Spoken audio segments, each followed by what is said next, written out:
Orang Kristen boleh menikah 100 kali. Wow, fantastis banget.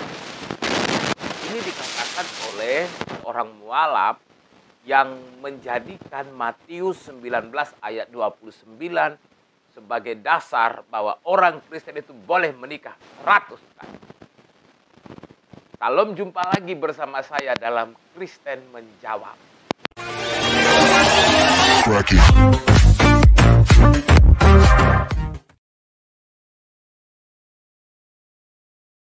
Sebelum saya menanggapi pernyataan apakah orang Kristen itu boleh menikah sampai 100 kali, mari kita saksikan dulu tayangan video berikut ini. Itu ada di Matius 19 ayat 29. Matius 19 ayat 29. Bahkan di MILT tahun 2008, baca yang MILT tahun 2008. Dan setiap orang yang sudah meninggalkan rumah atau saudara laki-laki atau saudara perempuan mati ya. Atau ayah atau ibu atau istri atau ladang, demi namaku ia akan menerima 100 kali lipat dan akan mewarisi hidup yang kekal. 100 kali lipat, brother. Kalianlah yang paling banyak mendapatkan istri. Kita cuma kalau caranya omongannya ya kita cuma 72.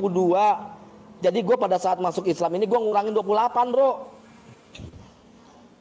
Pedih guanya, gila loh, 100 istri, pedih. Matius 19 ayat 29 ini dijadikan dasar oleh mualaf ini dan mengatakan bahwa sebenarnya orang Kristen itu boleh menikah kok 100 kali. Karena ada ayatnya katanya. Matius 19 ayat 29 ini sebagai dasar bahwa orang Kristen itu boleh menikah 100 kali. Udah gini aja, saya baca dulu Matius 19 ayat 29. Dan setiap orang yang karena namaku meninggalkan rumahnya, saudaranya laki-laki atau saudaranya perempuan, bapak atau ibunya, anak-anak atau ladangnya, akan menerima kembali 100 kali lipat dan akan memperoleh hidup yang kekal. Kalau kita melihat Matius 19 ayat 29 ini sebenarnya berbicara mengenai upah yang akan diterima oleh orang Kristen kalau dia mengikut Yesus.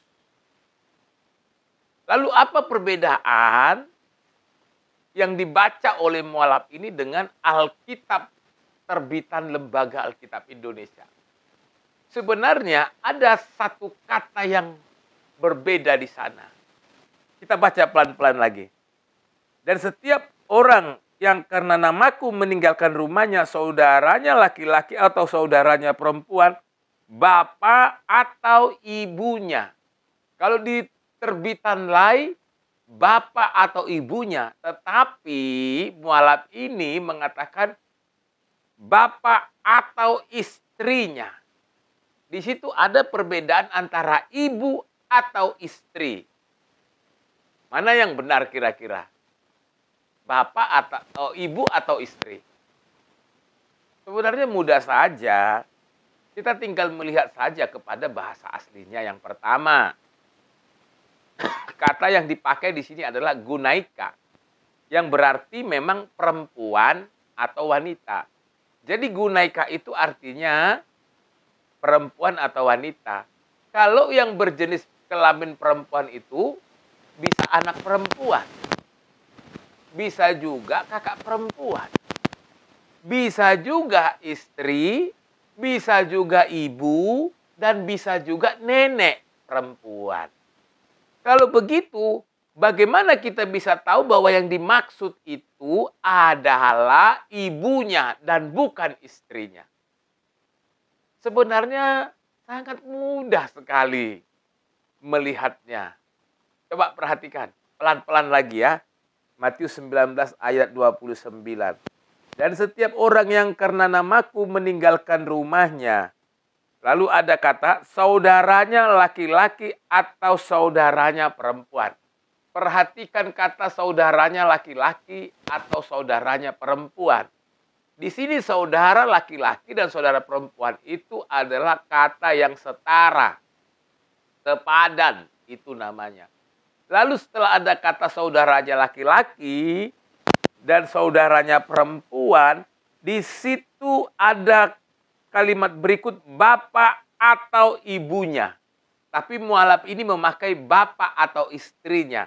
Pertanyaannya, yang sepadan dengan bapak itu siapa? Ibu. Bukan istri. Kalau istri sepadan dengan suami.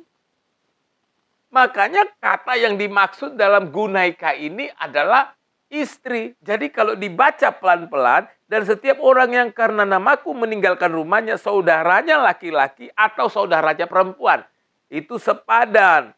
Bapak atau ibunya, bukan bapak atau istrinya. Sudah mengerti? Saya harap Anda mengerti di sini. Atau kita semua mengertilah akan hal ini.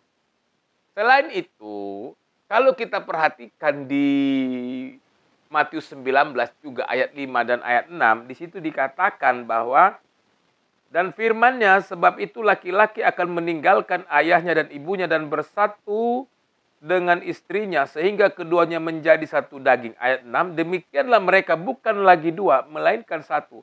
Karena itu apa yang telah dipersatukan oleh Allah tidak boleh diceraikan oleh manusia.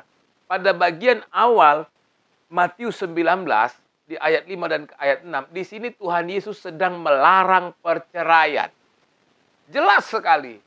Kalau Yesus melarang perceraian, bagaimana mungkin dia mengizinkan atau memperbolehkan menikah 100 kali? Berarti Anda salah memahami. Karena yang dimaksud itu adalah ibunya dan bukan istrinya. Jadi dari sini jelaslah kita lihat bahwa orang Kristen itu tidak boleh menikah 100 kali. Jangankan 100 kali. Yang menikah 50 kali saja tidak ada. Jangankan 50, yang menikah 25 saja enggak ada. Jangankan yang 25, yang menikah 10 saja tidak ada. Jangankan 10 yang menikahi 5 orang perempuan saja tidak ada. Jangankan 5 yang menikahi 3 orang perempuan pun tidak ada. Karena kekristenan itu anti poligami. Karena bagi kami, pernikahan itu hanya 1 kali. Hanya maut yang bisa memisahkan. Salam, Tuhan Yesus memberkati.